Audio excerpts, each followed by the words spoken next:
Welcome to the comeback season, where we have real conversations about fueling your body, rebuilding strength, and stepping back into the life you were meant to live. Whether you've been caring for kids, aging parents, or just lost sight of your own needs, we see you. And this is your season to rise. Hello, my name is Nichole McLeod with Healthy Mind, Healthy Body. I'm a mindset and fitness coach and the author of I Started on a Tuesday. I know what it feels like to lose yourself in the chaos and still hold on to the hope that something better is coming. And I'm Christi Kelsey from Christi Counts Macros, nutrition and mindset coach and food freedom advocate. I've worked with lots of women who felt stuck, restricted, and unsure where to even begin. Together, we're bringing you honest conversations, healing truths, and real strategies to help you rise again, physically, mentally, and emotionally, whether you've hit rock bottom or you're just tired of putting yourself last. This space is for you because this is your comeback season and it starts right now. Welcome back to the comeback holiday edition of the comeback season. I'm Nichole, and over these 6 weeks, we're giving you some space to stay grounded in the middle of the season that pulls on your energy, your emotions, and boy, oh boy, that nervous system. This isn't about waiting for January. It's about understanding what's happening inside you right now so you can feel stronger, calmer, and more connected to yourself. And I'm Christy. These 6 weeks are your roadmap through the emotional weight of the holidays: guilt, overwhelm, burnout, boundaries, motivation, all of it. Our goal is to help you feel supported, understood, and empowered while everything around you gets louder. So, such a good topic today. We are talking about the guilt hangover, the guilt that shows up right in the middle of these darn holidays. And it seems to happen every year. I don't know if you feel that or not, but I try to prepare myself for it. And every year there's those new roadblocks that come your way. The pressure, the self-judgment, and the I should have done it better. This shame sticks long after that moment. So let's Right. break down, why does guilt linger? Take it away, my friend. What's your take on that? Yes, I really like this topic because it was kind of eye-opening to me to learn the difference between guilt and shame. So guilt is just that feeling that we should have done something differently. But shame is that feeling that there's something wrong with me. There's something fundamentally wrong with me. And it could be because you did something or not, but that's just how you feel about yourself. And guilt becomes personal when it clashes with the values that you have or the identity that you're trying to build.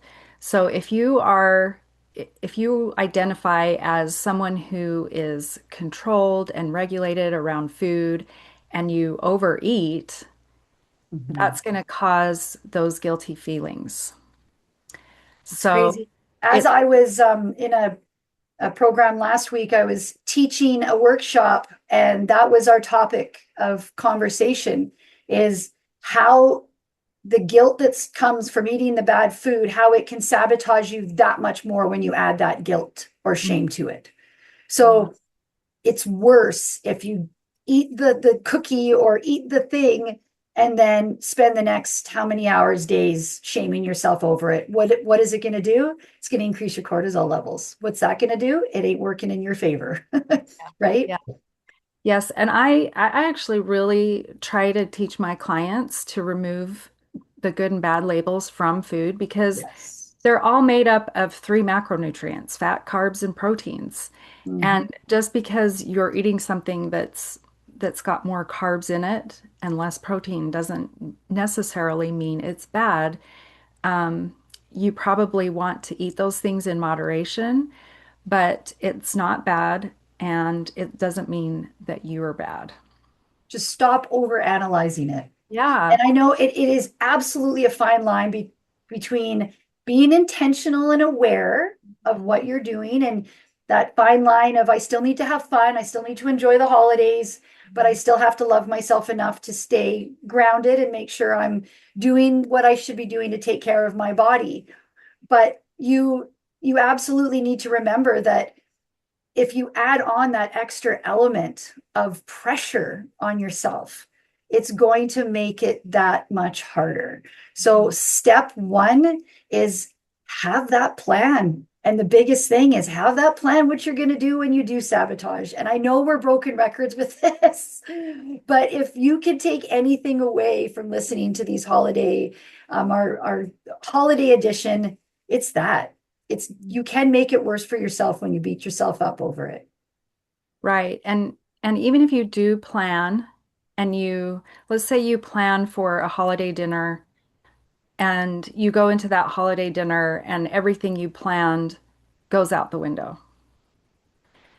Afterward, you can kind of analyze the situation and ask yourself, well, what went right and what could I have done differently? And you just name the facts with no emotion. It doesn't mean you're bad.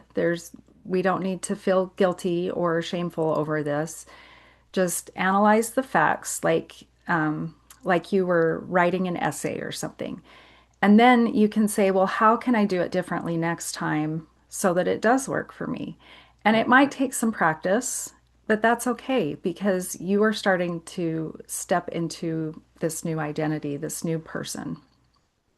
I think it's actually an opportunity when your plan goes a little bit out the window because Mhm. it gives you resilience of how, what you're going to do the next time, how you can become better. And that's what it's all about. And have a plan when your plan goes out the window. Have a plan for that. And if you have a plan for all these things, you don't want to overanalyze it and overthink it. But a lot of the times, that pressure we're putting on ourselves is because we're overthinking, not even anything to do with food.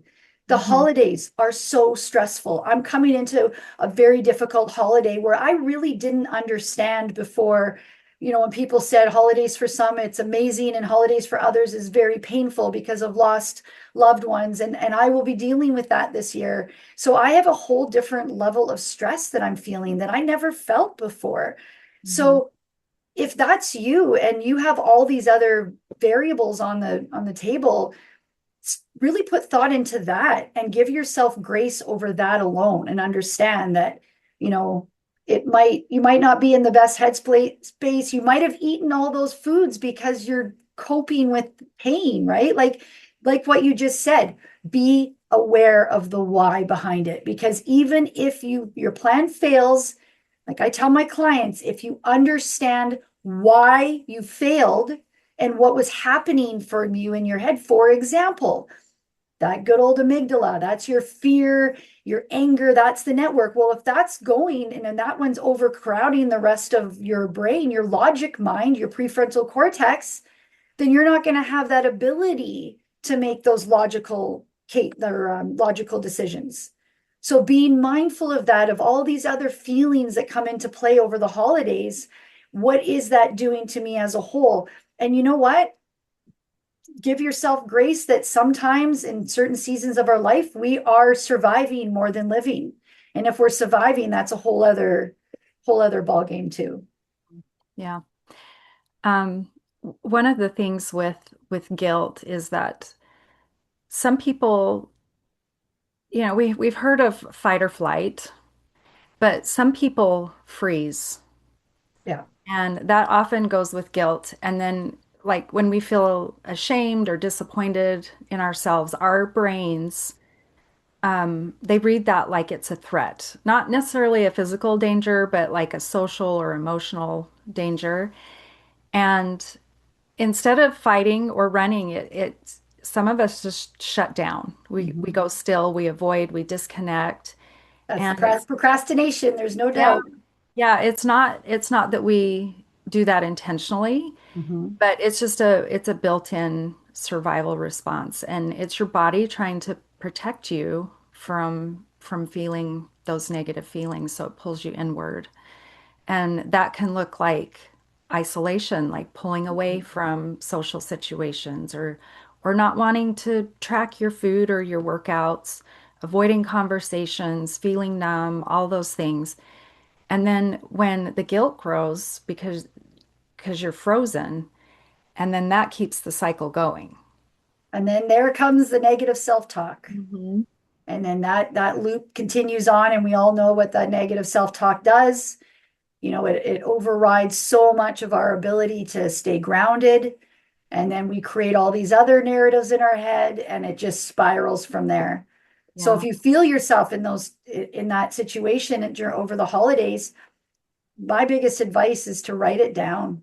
Write Hmm. down what's going through your head. Write down where you think that fear is coming from, or that, you know, guilt, shame, whatever emotion you're going with or feeling at that time, and to understand it. Because like I said earlier, the why behind it is so important. Because if you don't know the why, you can't reframe it. Hmm. So if you're feeling an emotion and you don't do the work to understand and investigate that, well, those neurotransmitters in your head or in your brain are just going to stay as is. But if you start investigating the why and getting curious about it, then that's going to open up a whole other opportunity for you to understand where it really is coming from. And that is when the answers start coming, that's for sure. Yeah. I like to use, have you ever seen that an emotions wheel on the internet where Yes. it's like this big circle and it has all these emotions in it? I love to share that with my clients because a lot of those emotions, we're not used to like naming that. Like we know what fear feels like or excitement, but there's so many emotions out there. And when you can get really granular with what emotion you're feeling, then you can kind of start to ask yourself why and where is that coming from? Mhm. Where did that start? I mean, even just saying out loud, I feel frozen right now is going to take some of the power out of it, out of that situation. And tell yourself, I'm okay. Hmm. Your brain needs to hear that. Your subconscious mind is listening. And when you feel that overwhelm, that anxiety, we've talked about this too, that you can't be anxious and grateful at the same time. So if you can feel that narratives taking over and you're going on this downward spiral, you need to stop and try to evaluate, like I said, the why behind it. And that is the step to getting out of that loop. It's basically hijacking the loop. Nope, I know that's the feeling, but I am going to believe this. And you speak the truth of what you want to believe. Because if you want to believe something new, the only way your brain's going to wire to that is if you continuously tell yourself that. And being that subconscious mind is listening, you want to be mindful of the words coming out of your mouth so that you're re-grounding and rerouting what you are during the holidays. And I know that sounds extreme, but especially if you're going through something new, change and any catastrophic thing that might have happened in the last how many years, or something that's changed your life. Maybe the holidays look different for you, and maybe it's just that your brain's trying to navigate what the new normal looks like.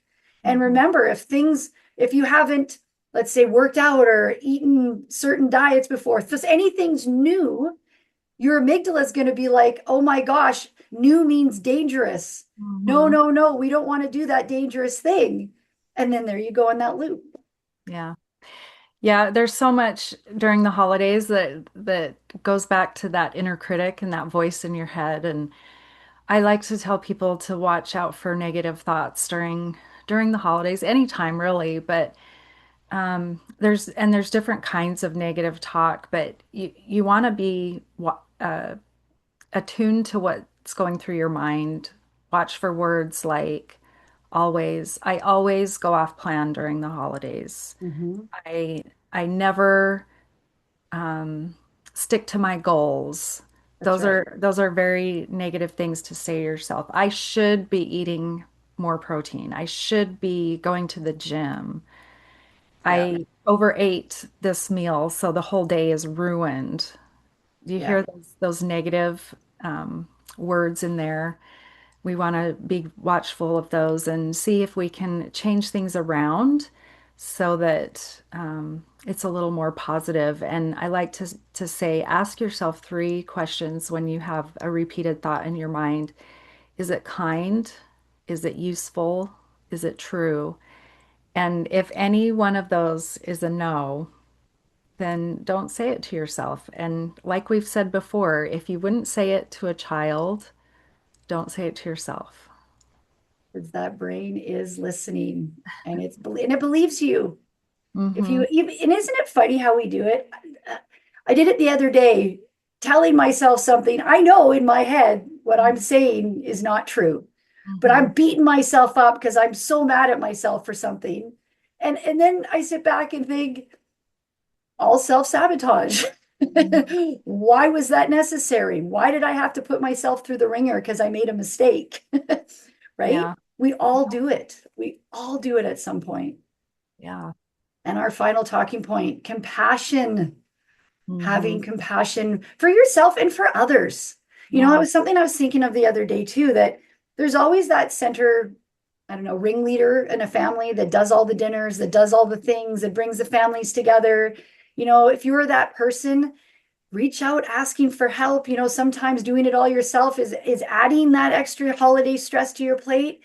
And if you're that person that's like, no, it's great, I get to just show up. You know, maybe we start helping each other out more. Maybe that's part of a new way of doing Christmas this year. Yeah. We have Thanksgiving coming up here in the US, and a few years ago, I had each of my kids pick a side dish they wanted to help with. Mhm. And to this day, my youngest son loves to help me with the stuffing. Oh, that's so And cute. so get your kids involved. That Yeah, helps. that does help, and take off the take off a little bit off of your plate to make sure that you're enjoying the holidays as well. Anchor habits. So Hmm. when we're walking away from this episode, if you're going to take anything out of it, it's make sure you're creating anchor habits. Anchor habits are the secret sauce to your success over the holidays. You can't change everything. Well, you shouldn't change too much at once because it won't be sustainable. But if you just add little changes onto your regular day to day things you're already doing, write them out, have your non negotiables. So, for example, I do not leave for a holiday party without having a healthy snack and protein before I leave. Then I know when I get there, I'm going to have, more willpower, I guess you could say. I'm also mindful of when I choose to, if I tell myself I'm going to have this big party come up, I'm more mindful of how I prepare for things. That's another big one for anchor habits, getting the help we just said. I don't know, going for a walk after you eat. Oh my gosh, don't underestimate a 10-minute anchor habit add on to after dinner for a walk to digest. Like these are just little anchor habits that go a long way. What about you? Do you have any that you can think of, my friend? Well, I was going to say, even just taking a deep breath before you start eating, Mm-hmm. that that will calm your nervous system and tell your body, okay, we're in a safe place. It's time to eat. Mm-hmm. Um, I like to, I know we're going to talk about boundaries in a few weeks, but when I during this season, there are so many holiday parties, so many food things to enjoy, and I love food. I really do.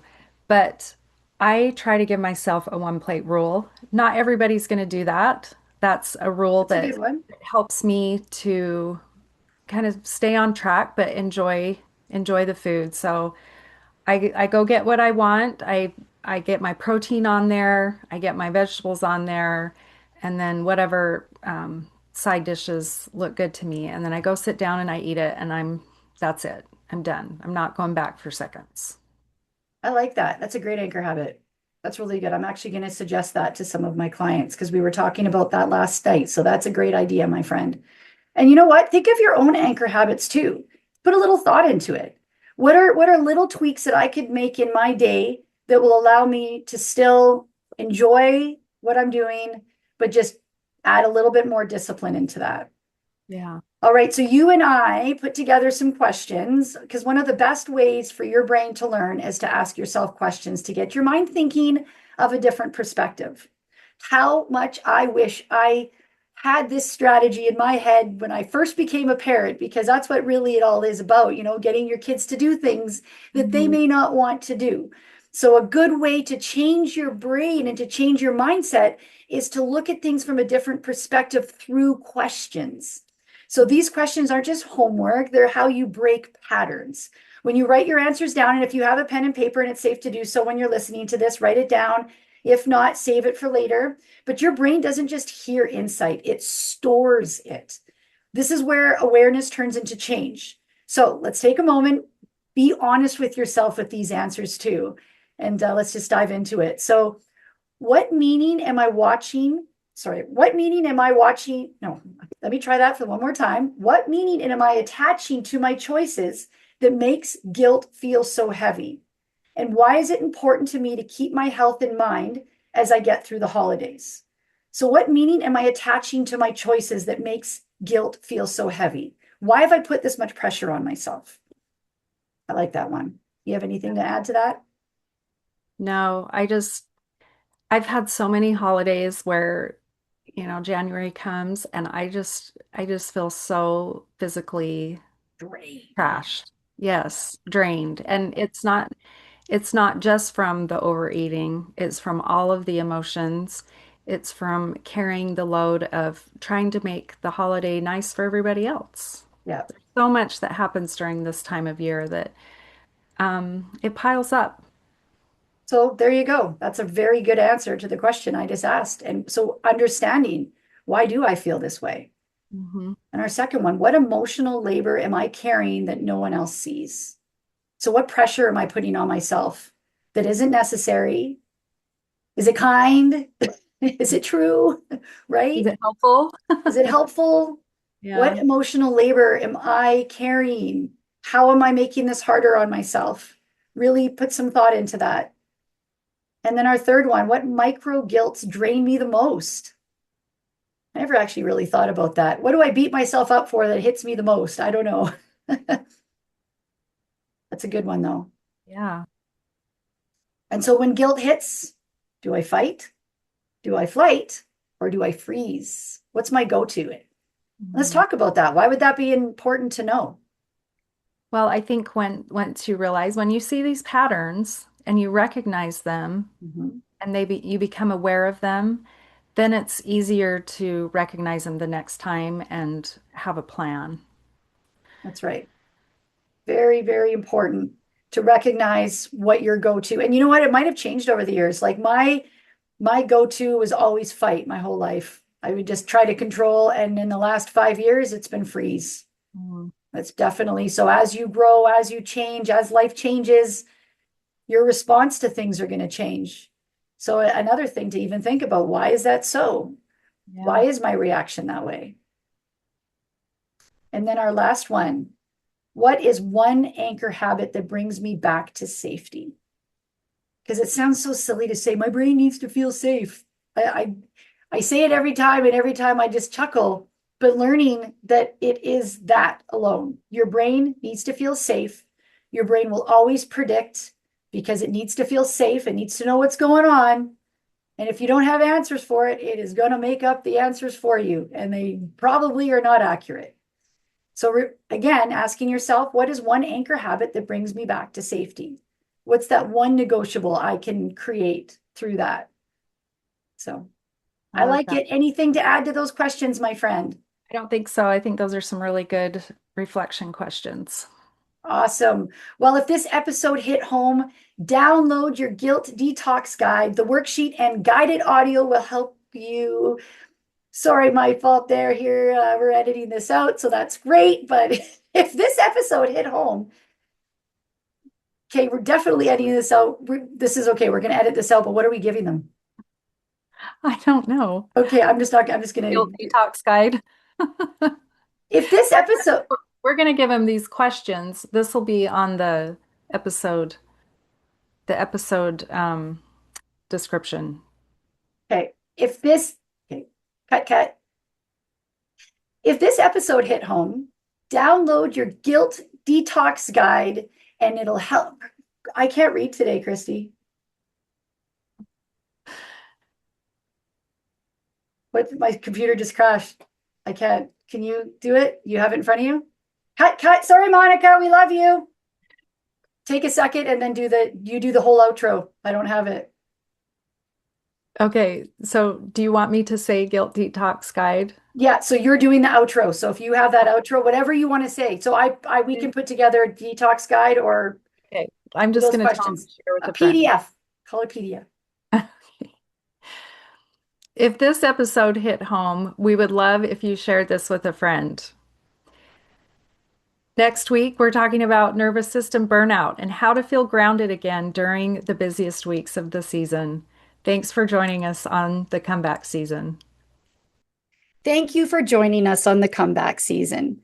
Please remember, the conversations we share here are for informational and motivational purposes only. We are not licensed medical professionals, and this podcast is not intended to diagnose, treat, or replace guidance from your doctor or your healthcare provider. Always consult your healthcare team before making changes to your nutrition, your fitness, or your mental health routines. Your health and well-being comes first, and we want you to move forward safely with the right support for your journey.